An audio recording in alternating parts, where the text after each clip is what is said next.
Okay, right. Apparently, it just told me I'm going live is not a thing that's available at the moment, and then it says, no, you're now live, so sorry about that. You may notice we're not having the music on at the start anymore. It's just because it's a bit of an extra finicky little thing to have to do. And to be honest, it doesn't really add anything. It was only there as a podcasting to give you something to have on, so it's not just immediately starting off with me. But since now you're all just staring at my face anyway, it doesn't make much difference. Music's not going to make it any better. Today, we are going to review Iron Man #1. Now, straight off the bat, I want to say this technically isn't out yet, so I've broken the rules a little bit by reading it ahead of time. Don't usually like doing this, but it was supposed to be out yesterday over in the States. Not yesterday, sorry, last week over in the States, but due to a major issue, no UK vendors got it. So it's not a complete, breaking the rules kind of thing. So I thought I'd read it. Other reason I want to is it's been a while since there's been a really good Marvel launch or anything. I think probably Zdarsky's X-Men, Zdarsky's Daredevil was the last time I really, really got on with something. Don't get me wrong. Kirkman Hickman's X-Men was pretty damn good as well. And I really enjoyed Marauders, but none of them were enough for me to jump on with them. It's been a while since there's been a new Marvel launch I've really, really wanted to get like a monthly thing for. Now, Iron Man's a challenge for me. Because let's face it, dude's a billionaire who made his money developing arms. And yes, you can say he's doing better things now, but you know what? Still a billionaire, made a lot of money developing arms. And that's the entire point of the comic book, really, is it's trying to argue, I suppose, for or against the idea that there is such a thing as an ethical billionaire, which is a tricky thing to argue for, if I'm completely honest.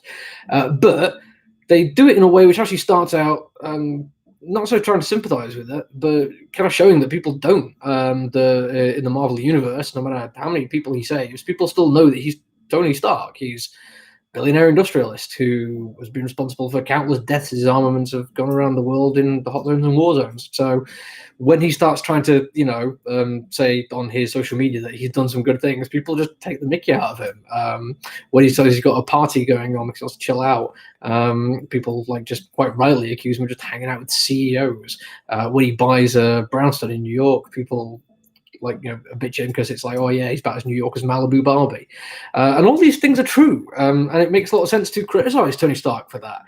And I found it kind of difficult to justify why Tony Stark would, think that that'd be a different thing. But he hangs out with Patsy Walker, and there's a little bit of Hellcat action going on there. But there's one line she gives him, which actually kind of sums up quite nicely what's going on in his head. And it kind of put into perspective a little bit for me. It was like, yeah, okay. He thinks he's trying to do this thing where it's backing away from all, giving away lots of money, although, giving away a third of 165 billion, still a lot of money. He's not doing it for any other reason than himself still. I'm going to give you the line directly here. Tony, would love this new humility you've got going on. It's still your ego, just in different clothes. Yeah, he's still trying to prove that he's better and trying to prove that he's right, and people should love him and give him the attention he so rightly thinks he deserves. Also, craves, I suppose is probably the right word. And yes, there is good stuff that he does, absolutely, but his idea of trying to go lo-fi and go back to his roots is also disingenuous. His father was a billionaire or millionaire for that point, I don't know, arms developer, and he grew up around that. There's no point in Tony's life where he can look and go, right, I want to go and be like a street level hero. Daredevil doesn't operate at the same level as him. So it's a complicated story. Or at least they're trying to make complicated. For me, it's actually quite simple, but what they're trying to do with it is actually laudable, I think, and it's going to be an interesting read. I'd like to see where they take it, because to me, there's only really one end to this, which is Tony realizing that yes, he's a billionaire, and he's got access to some of the most powerful technology on the planet, and he's not going to do street level crime with Hellcat, and he's actually going to deal with huge problems with the Avengers because that's what he does, and the idea that anything other than return to the status quo or anything other than regression to the mean is going to happen in a comic book involving Iron Man, one of Marvel Comics movies and comic book stuff is their most valuable asset. Any kind of massive change like that is not going to happen, unfortunately. But Christopher Cantwell writes it very well indeed, and it makes me want to pay attention to it. the people in the story respond to Tony Stark very well. People are taking the mick out of him. People still toadying him. People giving him actually honesty. I've forgotten her name, Van Dyne. Wasp turns up very effectively to make sure you absolutely know she's broken up with him, which is a really nice moment. Like, you get the impression they've already been broken up for a while, but she literally turns up and goes, "Yeah, just make sure you know I've moved on." And it's like, yeah, okay, there's a lot of humanity in this, and even the way Tony speaks, there's still a lot of humanity in there as well.